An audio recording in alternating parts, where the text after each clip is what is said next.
What's up, everybody? Welcome back to our channel, For Collectors. And today on the best of the best is a super collector of Willie Mays. He's not only a super collector, he's the #1 collector for Willie Mays on the PSA registry. So next up, we're going to look at cards from the Say Hey Kid, Willie Mays. They are the immortal icons who transcend the sport. Swinging, there's a drive into left center field. That ball is going to be out of here. Larger-than-life legends who inspired collections for the ages. This is the Home Run Derby from 1959. What happens when the game's biggest players Bobby hits a drive to the gap in the left center field. There she is. meet the hobby's biggest super collectors. 1968 3D. That's where you'll find the best of the best. So, as I said in the intro, we have a special guest on. I believe this is his first time ever on YouTube. This is Nicolo. Welcome to the show, Nicolo. Thanks for having me, Theo. Is this your first time on YouTube? You know, there are a few videos that I've done professionally as an accountant that have been posted to YouTube, but this is my first time on a card show. Nice. That's awesome. Well, thank you for being here. I'm super excited. I really hope a lot of people get the chance to watch this. So how long have you been the #1 Willie Mays collector on the PSA registry? I think it's been 4 or 5 years now, and we're talking about the Master Mays set for the PSA registry. There's 357 pieces currently, and I have 354 of them. And obviously, you end up comparing grades across all of them. I'm the only one who's that complete. I think the next closest person is at like 85% complete. So it's a big set, and there's a lot to collect. Wow. So what made you such a Willie Mays fan? Well, I grew up in rural Northern California, a huge Giants fan growing up. And as the Giants fan, certainly you hear all about the glory days. And Willie Mays is certainly one of the greatest Giants players ever. I would argue the greatest. And for that matter, I would argue he's the greatest baseball player of all time. Some people might argue about a few other guys, but he certainly ought to be in the conversation for the top 5 and probably the top 3. Yeah, that was actually a question on my list, is if you felt like he was the greatest player of all time. So that's I think ESPN did a countdown, and granted, a lot of their stuff to me was off, but I think they put him at #2 behind Babe Ruth. So he's definitely in the conversation. So it's really cool to be collecting, one of the top 3 players of all time. Absolutely. So how long have you been like I think we talked prior, and you've been collecting Mays, maybe since you were younger, but how long have you been collecting Mays like you're collecting him now, like where you're trying to get every single card? Yeah, I'd say it really started right around a decade ago, and it started slow, and over time it's built. And obviously, like most things in life, you start out nice and easy, and then you get sucked in and it becomes an obsession, right? Yeah, absolutely. I know exactly what you're saying. And I wonder how you started, like you said, really buying some of these cards before the pandemic. How did the pandemic affect you as far as, did you slow down? Was it hard for you to do what you were doing before? How did that impact you? Yeah, I'd say there's 2 key issues that came about as a result of the pandemic. One is obviously prices on cards went up dramatically. Yeah. I think Mays went up even more than most, in part because all of a sudden he was the oldest living Hall of Famer. So I think people started to appreciate him more. There's always been a delta between Mantle and Mays, but that delta has shrunk. I'm sure all the Mantle collectors at home are saying, "Welcome to the party, pal."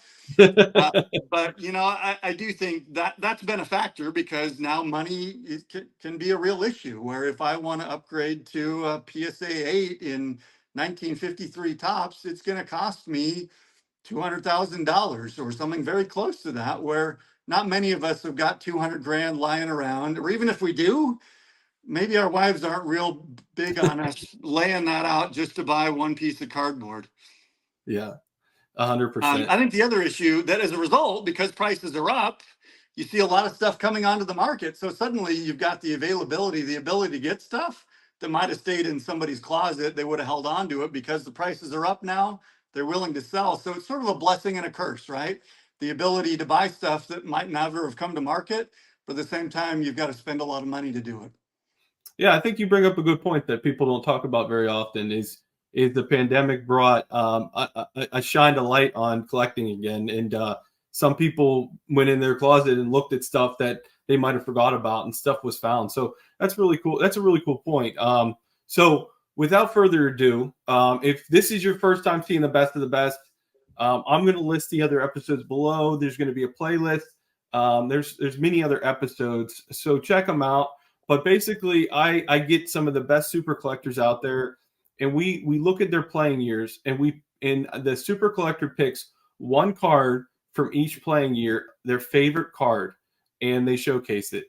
And we also, as we go along, the super collector will let me know what their hardest decision year was and show 2 cards from that year. And they'll also let me know if there's a dream card during one year that if they own that card, it would be in this list. So it's going to be a lot of fun. Was this a hard exercise for you? Did you ever think about doing such an exercise? Can't say I've really considered it before. It was definitely difficult for many years. There were a couple of years where it was a little bit easier, but in a lot of ways, I mean, with 354 cards to pick from, in some ways, it's like trying to decide which of your kids you love the best, right? Not if my kids are watching this, I love them more than my cardboard, but still, it's not an easy decision to make. Yeah, I can't imagine. Okay, let's get into showing mode here, and let's start 1951. I'm sure there weren't that many choices for 51, but let's see what you picked. 51 is early on, and it's his first year, and obviously the number of issues hadn't proliferated, so there's really only one choice, which is 51 Bowman. This is my 1951 Bowman. I actually bought it in May of 2020, right after the pandemic had started, but before prices got nuts. This one happens to be in PSA 8, and it's one of the cards that I spent the most money on. It's also probably one of my most valuable cards. Today, to Wow. pick it up would cost you well into 6 figures. So I love it. It's obviously amazing art, and I think in some ways showcases his real grit and determination and focus. So one of my favorite cards, his true rookie card. Do they have any 9s graded, or you're not sure? They do. I think there's only like 8 or 9 that are graded above the PSA 8. Wow, that's awesome. Okay, 1952. 1952, there's not a whole lot of argument here. While he does have a few extra cards, I mean, you kind of have to go with the granddaddy of them all, right? You have to go with 52 Tops. This is my 52 Tops Mays. Again, artwork rather than a picture, but at the same time, amazing artwork. This one is really tough to find centered. Mine has imperfect centering and yet still pretty good centering for a 52 Tops. This one's graded in a PSA 7. Obviously an amazing set and one of my favorite cards. Yeah, classic. Okay, 1953. 53, this is the year where I had a very difficult time making a decision. So I chose 2, the one year where I picked 2, since you'll give me 2. Yep. And it's because first we're going to start with the 53 Tops. And the 53 Tops is an amazing card. This card is a short print for Willie Mays. And very popular card. You'll notice you've got the bottom left border there, which is black and very susceptible to chipping. So very difficult to find this card centered and without chipping problems down in that corner. And I'm a huge fan of this card. I think a lot of people love. While 53 Tops is not 52, still an amazing issue and great artwork throughout this set. Wow. And since I'm doubling up on 53, this card, some of you may have seen, but is not that common. You'll notice there's some hot dogs off to the side there. So this is one of the regional food issues. There's only 11 of these that have ever been graded by PSA. This is called the 53-54 Briggs Meats issue. And in fact, 9 of those 11 that have been graded by PSA were graded a 1.0. So this is one of 2 cards that are graded above 1. I actually submitted this myself. I bought it raw, submitted it for grading. And this is one of my favorite cards. I think, among other things, because you can still see the hot dogs off to the side. Amazing card. I love it. Can, And can I see it a little bit closer? I've never yeah, seen it. I've never seen it not just a card by itself either. there you go. Yeah, it's and I actually have pictures of almost all my cards posted on my PSA set site. So if you go to PSA and look under the set registry, look under the Master Maze set, you can click on my set and you can Nice. see I've got photos uploaded of pretty much all of my cards. And those are blank back, correct? Because it was in the hot dog Yeah, package. well, you can sort of see a little bit of the staining from the hot dogs, but that's about it. So you held up the Topps 53 before that, and I'm torn between Topps 53 and actually 62 as my favorite Maze images on a card. And a lot of people don't. I don't think a lot of people appreciate 62 as much as it should be, personally. But Probably right. so let's move on to 1954. 54, we're staying with food issues and hot dogs. This is the Stahlmeyer issue. Also, because they were issued in hot dog packages, very difficult to find in high grade. This one happens to be a PSA 5. There is a PSA 9 that's higher. There's only been 23 that have been graded by PSA. 18 of those were PSA 1, so there's only 5 that are above PSA 1. This one's not a blank back. There's actually a little bit of ad copy for the retailer and a little bit of stats for the player. Oh my gosh.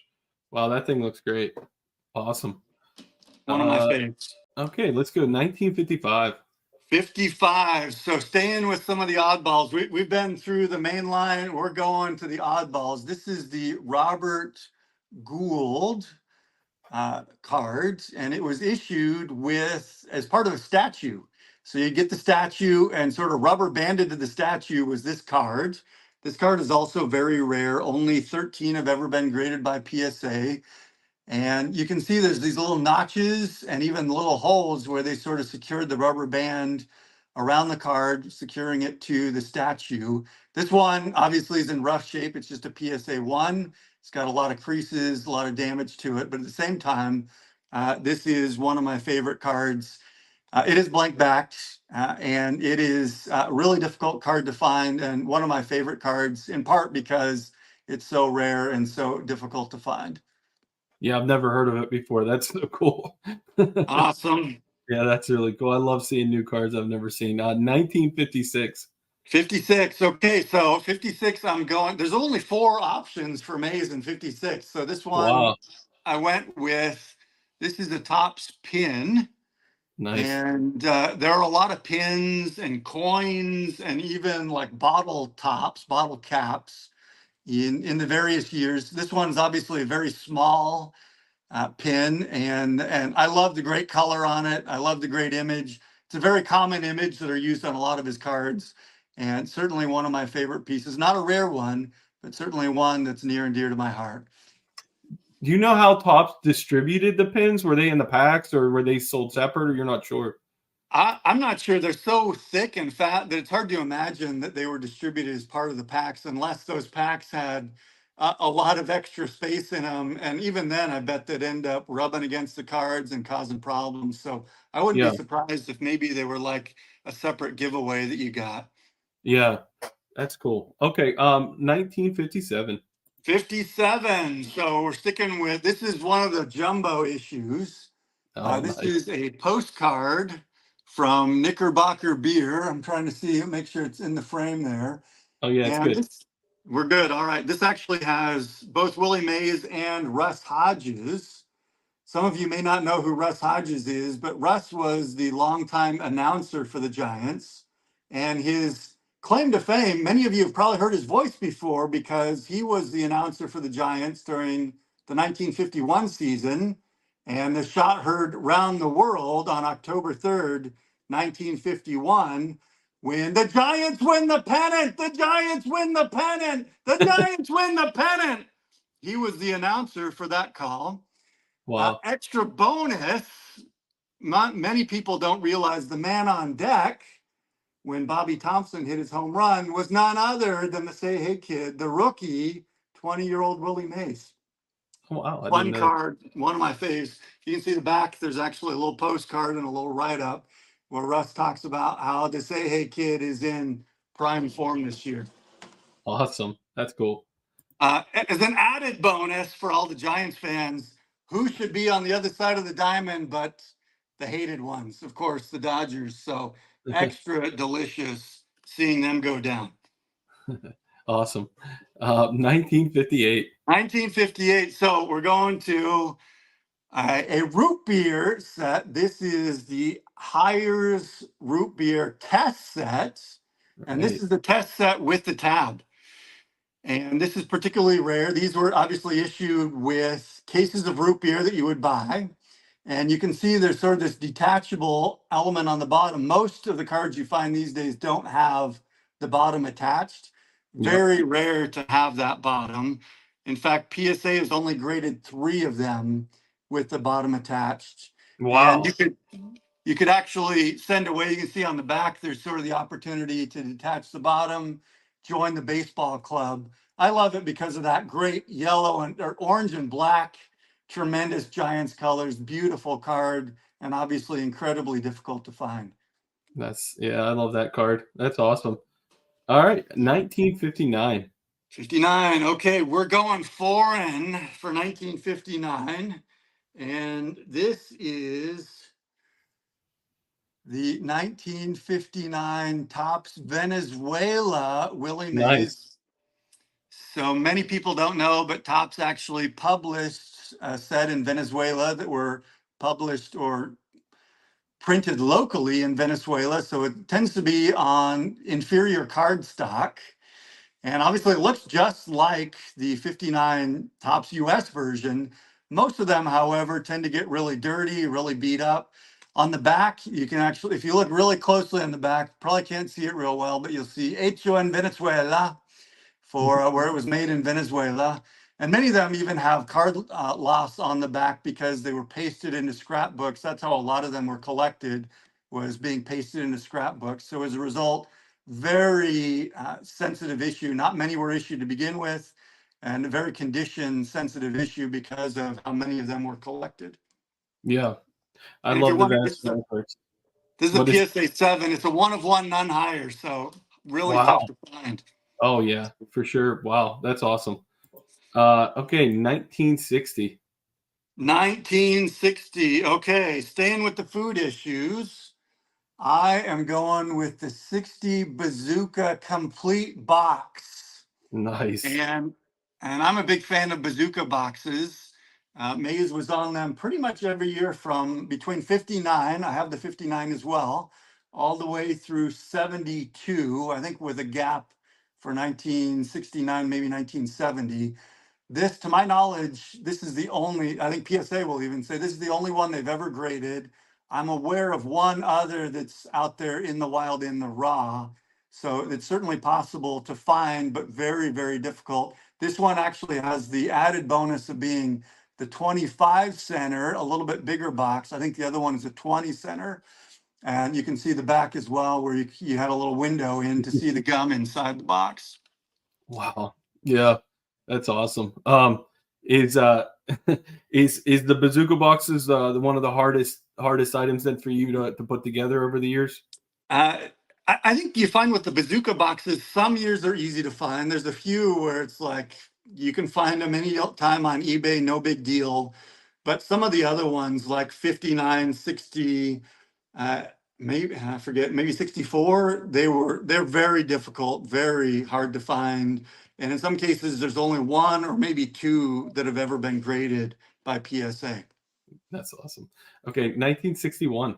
61. So some of the deep collectors will be yelling at their screen saying, this one isn't really a 61. So this is the 1961 Topps Dice game. Oh my gosh. Willie Mays. Oh, he's freaking out. I know how rare the mantle is. I can't imagine the maze.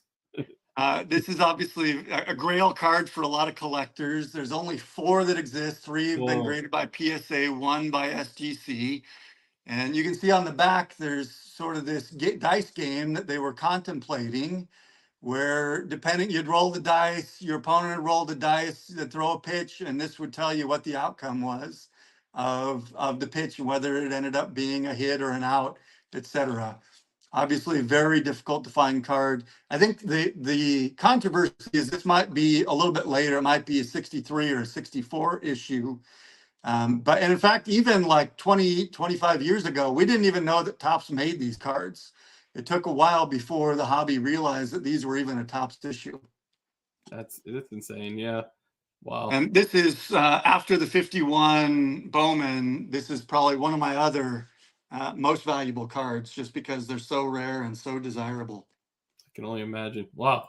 Okay, just don't tell your wife how much it's worth now. And go ahead with Don't want to sell them all. No. 1962. 1962. So another food issue. This Okay, is nice. another box. And this is a 1962 Jello complete box. And this is the only one that's ever been graded by PSA. I think I've seen one other that's out there in the wild that is ungraded.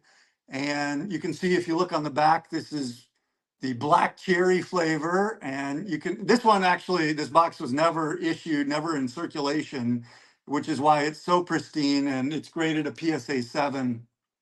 Really an amazing box. There were 62 Jello boxes. There's 63 Jello boxes. I also have the 63. Actually, I have 2 copies of the 63. So this is a really fun set for me, and I really love collecting such hard to find complete boxes, because obviously, who's going to save a Jello box? At best, you're going to cut out the card and toss the rest of the box, right? Yeah, I think well, Howard got the Clemente like recently. I think within 6 months. Was that all in the same auction, or did you get that prior to that auction? So there was one other 62 Jello box, which I also got in the same auction. It was a Whoa. Huggins and Scott auction. I got the Hank Aaron 62 Jello box. Whoa. And I think Howard got his in a subsequent auction. Okay. My friend Matt, who was on an episode, you might be able to dangle the Hank Aaron one day if you ever decide to sell it. It's currently for sale on eBay, so if he's willing to pay enough, I'm willing to sell it. Wow. Okay. You hear that, Matt? You're gonna have to sell your truck. All right, let's go to 1963. What do you got? All right, 1963. So staying with the food issues, this is a post cereal complete panel. So basically, the back side of a cereal box. A lot of people collect sort of the individual cards, and this is the complete panel with Mays and several other players, five players total. And these were issued for several years, I think 60, 61, 62, 63. Actually, it might have started in 61. So sort of early 60s, a lot of these were issued on cereal boxes. You can even see in the upper corner there, you've got a giveaway where you could clip that coupon, send it off to get a free pennant. And you can just imagine kids in the early 60s eating their cereal and collecting these cards. And I can just imagine, if I had been around back then, I'd have been eating cereal like a madman so I could collect all these cards. Yeah, I love them. That's awesome. I never see the full panel like that. That's great. They're tough to find for sure. Yeah, 1964. 64. So staying with the food issues, this is a Meadow Gold dairy complete panel with 4 Hall of Famers: Mays, Mantle, Koufax, and Mazeroski. Really tough to find. There are, let's see, check my notes. There are only 8 of these that have ever been graded by PSA, 4 of which were authentic, because it's really tough to cut it out without sort of messing up the borders. They're issued in both blue color and in green. I actually have a blue one as well. This is the higher graded one that I have. I think this is a 3. Yeah, this is a 3. And for those who are interested, I actually even have the complete milk carton here, so you can see what it looks like. On the carton, you can see all their advertising, and on the back, they've even got sort of advertising for being able to send away. I think these are for some records. where you could listen to the pros talk about their secrets. So really fun issue. I love that card and love, and I'd even send this off to PSA if I could, but it's a little too tall. So it won't fit in their jumbo holders. Well, thanks for not cutting it. I appreciate that. Right? That is awesome. I love the regional stuff from the 60s. I wish they still made regional stuff like that today. That's so cool. 1965. 65. So we're going back abroad to a foreign issue. This is the good old OPG. It looks exactly like the Topps issue from the US. The big difference is obviously there were a lot fewer printed, and centering, it seems like it's always an issue with the OPGs. This is one of the highest graded at a PSA 8. I think there's like one PSA 9 out there. So really tough. And the only real difference, sometimes the backs are different colors, and you can see down on the bottom, it says printed in Canada. So really fun issue. I love collecting both the food issues and the foreign issues. Yeah, that is a great card. I can't wait to get the 65 Clemente OPG. That's going to be a big one for me. Okay, 1966. 66, we're going with another oddball issue. A lot of people are familiar with the 67 Topps punch outs. But before the 67, there was a 66. Oh my God. This is a test issue. And you can see where you've got the ability to punch out these little baseballs. And this, I think there's one other that's ever been graded by PSA. Really, really difficult to find, and because it was a test issue, incredibly short printed. Even those that do exist, most of them have been punched out. So really tough to find with the baseball still intact. Wow. Yeah, that I've never seen that. So that's really cool. All right, 1967.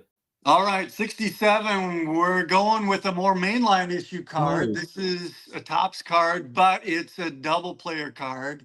One of my favorites because it includes both Mays and McCovey, two giant greats, two of my favorite players of all time on the Fence Busters card. And I just love these guys so much and love that there's a card that has them both on it. Yeah, and if you keep holding that up, I the first time I saw that card, I didn't realize how big McCovey was until I saw that card for the first time, and I was like, that guy was a mammoth of a man. It's crazy. His nickname was Stretch, and obviously he played well at first base, so he was a big guy for sure. Yeah, and McCovey's close to my heart because my dad actually was a big fan of him growing up in Pittsburgh, and anytime the Giants came into Forbes Field, my dad would sit on the first base line to watch McCovey and Mays in center. So it was really, really cool. Yeah. All right, 1968. 68, sticking with an oddball issue. This is the Topps Action All-Star stickers. These you can find, but they're still not that easy to find. Certainly not as easy as a mainline issue. Yeah. These obviously were intended to be peeled off and stuck. And you can just imagine kids back in the late 60s sticking these on their lunch boxes or sticking them on their door at home or something. There's only been 22 that have been graded by PSA, and this is one of the highest at a 6. Yeah, that thing's beautiful. I love those things. And was it an actual issue or was it a test that they ran?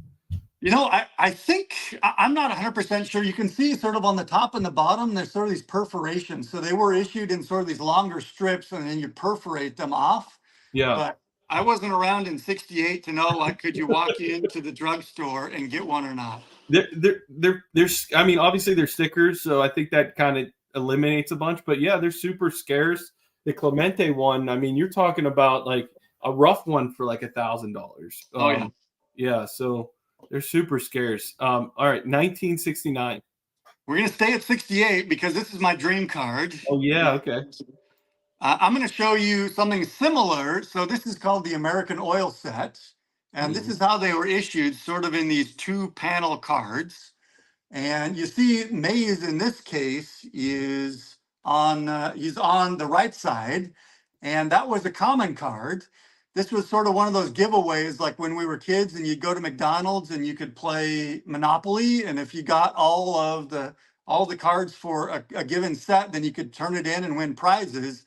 Well, same thing happened here. If you had the Mays left side, you could turn it in for a prize. And obviously they were super short printed. So as a result, they only made a handful of them. And a lot of them that were printed were turned in for prizes. I think it was $10 you could get if you turned in that left side.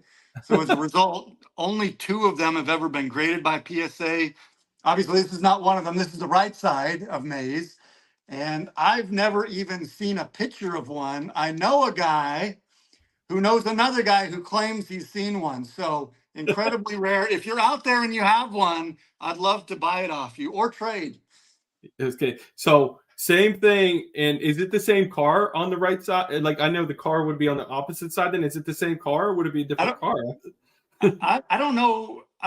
I've never seen the image, so I don't know what the image looked like. The image was probably different. And obviously there are several different versions, because there's like 4 or 5 different versions of Mays with other cars Oh, and okay. even other athletes. Oh, And okay. there's never been a piece come with the left side of Mays and the right side still intact. Wow, that's awesome. Okay, I probably won't be able to show that on the screen, which is fine. 1969. 69. So going back to the cereal, this is from Nabisco, and a cereal called Team Flakes. And you and I have never heard of Team Flakes, but it was a cereal that existed in the late 60s. And basically, this is the whole back panel from Nice. off of that cereal box. Obviously, most people would cut out the individual players. I've got the Mays separately as an individual card.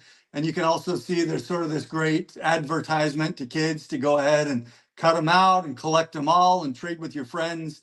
And this one even has a great advertising copy up here at the top, telling you all about what a great cereal it is, and how you can be amazing like these major leaguers if you eat this cereal. Yeah, that's awesome. I've never seen the whole back. What did PSA even grade a cutout back? I don't even know how they would grade that. Well, and they're tough too, because a lot of them have these sort of bits that were stuck to the inside part of the bag, Yeah, with the cereal in it. And so you end up with these imperfections on the back. This one, they look at the dings, they look at obviously they're very susceptible to creases. And as a result, this one's a 1. Most of them that I've seen are 1s. I actually yeah, have the whole set with the 2 other full complete panels as well. that makes sense. Okay, 1970. We're finally in the 70s here. 70, staying with an oddball. This is the Transogram complete box. And Beautiful. basically, they were issuing these boxes with figurines inside. Yeah. And this is the complete box. This has 3 players: Cleon Jones, Willie Mays, and Pete Rose. Obviously, 2 great, 1 Hall of Famer, 1 could be Hall of Famer, the Hit King. And you can see on the other side sort of the window where you could look in, see the figurines inside, and also another look at down here on the bottom, another issue of the cards. Amazing, really tough to find the complete box. They were issued in both 1969 and 1970.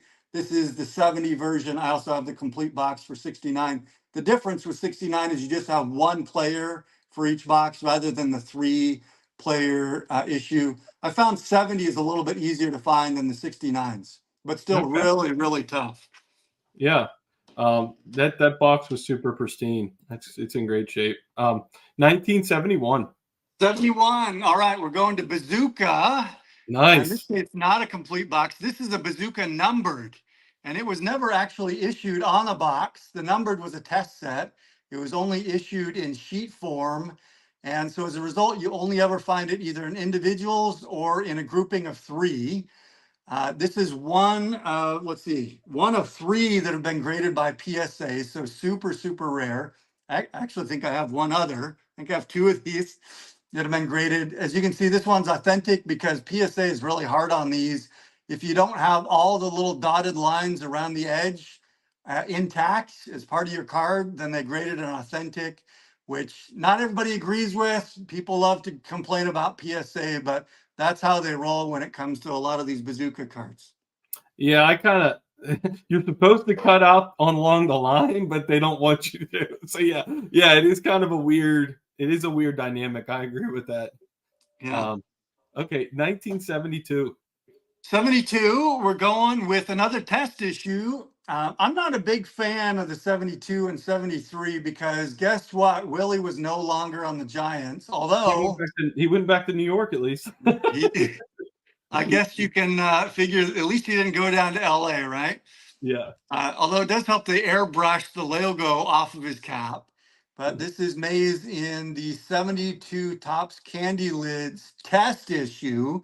And basically, you could buy this little tin of candy, and this was the lid on that little carton of candy. And you can see the little tab where you'd sort of peel it off.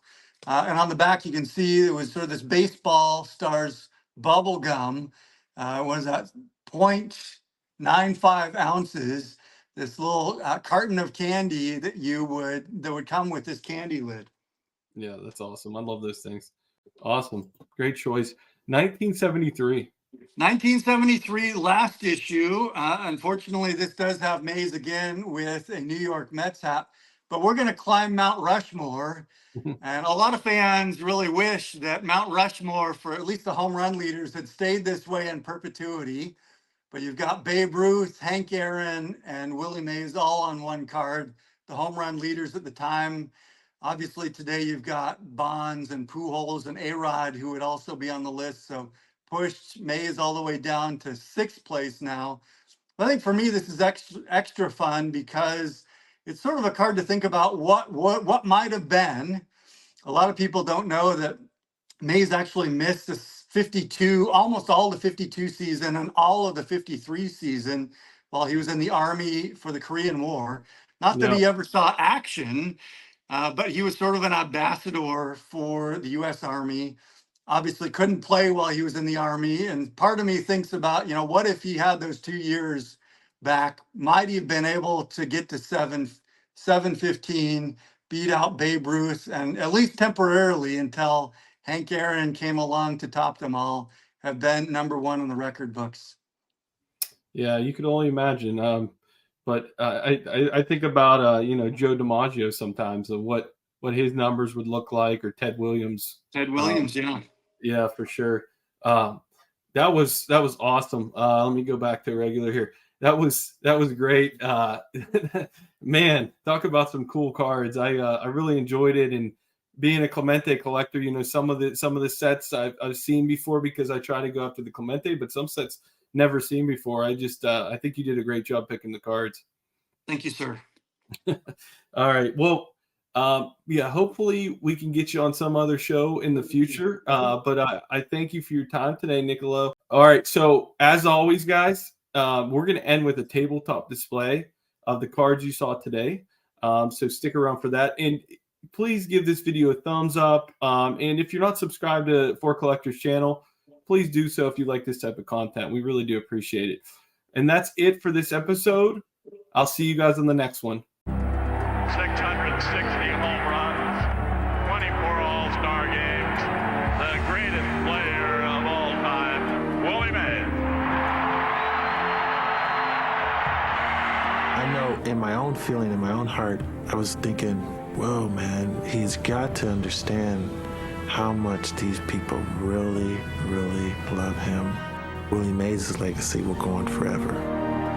Willie Mays at his best not only could do everything, he made you smile watching him do it. He reminded you of why it's such a great game. He was like a little kid playing ball at the highest possible level of a grown man's skill. Forever, Willie Mays will be the young kid with the smile and giants across here. Willie Mays will be the maker of impossible catches, the stealer of impossible bases, the collector of impossible hits, the winner of impossible victories. And that legacy will never fade.